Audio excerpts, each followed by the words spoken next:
The elevator game. My significant other and I had watched a video about it together. The video itself gave all the instructions for the said game and all the precautions and risks, too. I jokingly said that my building was even tall enough for me to play the game, but my significant other had said no to it. I was never a believer of the supernatural, neither was I willing to fuck with them. I didn't believe in ghosts, but that did not mean I would fuck with a Ouija board.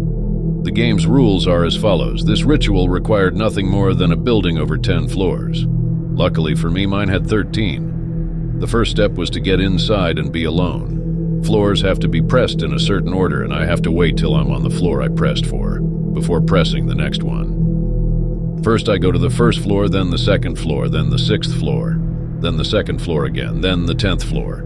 From the 10th floor, the 5th floor. Once on the 5th floor, there is a chance a woman might get on the elevator.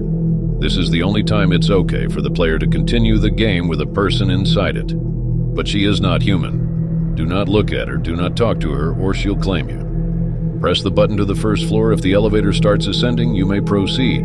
If it goes down, don't look back and swiftly walk out of the elevator or speak. Once on the 10th floor, you may leave or choose to stay inside the elevator.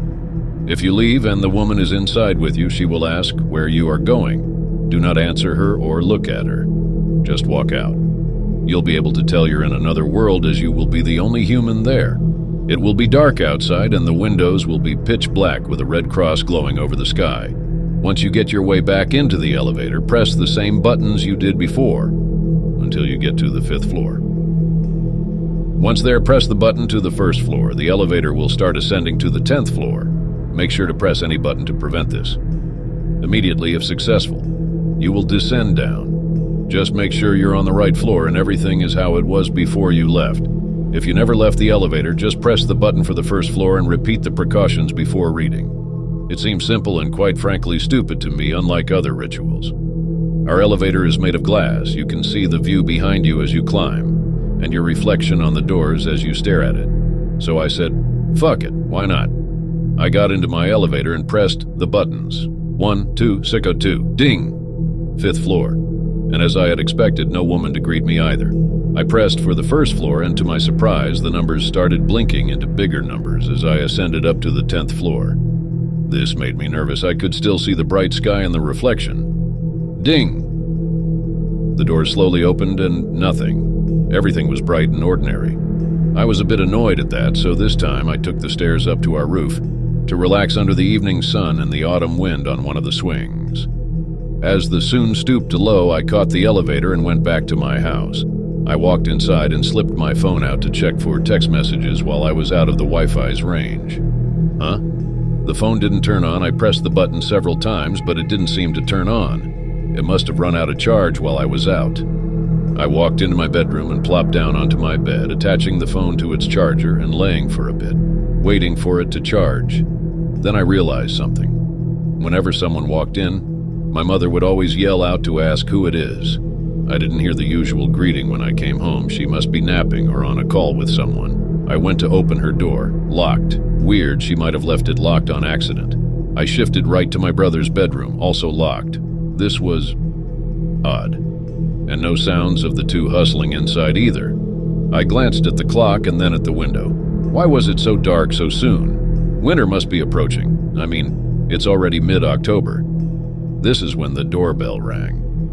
Dad must be home, I thought to myself as I went to open the door. He wasn't. It was a lady, an unfamiliar face.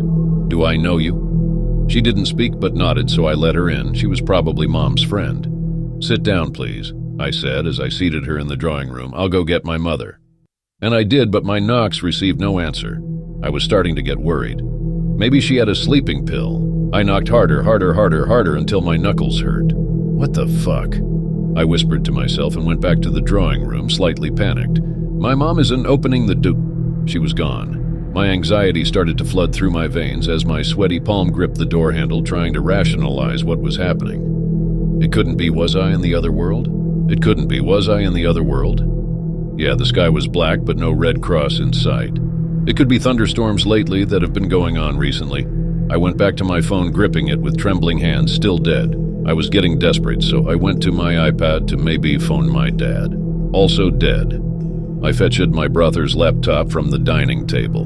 dead. What the hell was happening? I backed away into my room. The 2B light was flickering. I was never really a God's man, but at this moment I could do nothing but silently pray under my breath. Pray this was a dream. Pray it was all made up in my head. Purr. You've arrived. I froze at the sound. It didn't sound like it was a human voice, or should I say voices, speaking in unison. I couldn't move. My neck hairs were standing on edge. For the first time in my life, I was this scared. And then darkness. I hit the floor. That was the last I remember until I woke up in my bed, tucked in and with my plushie. But was this really my bedroom?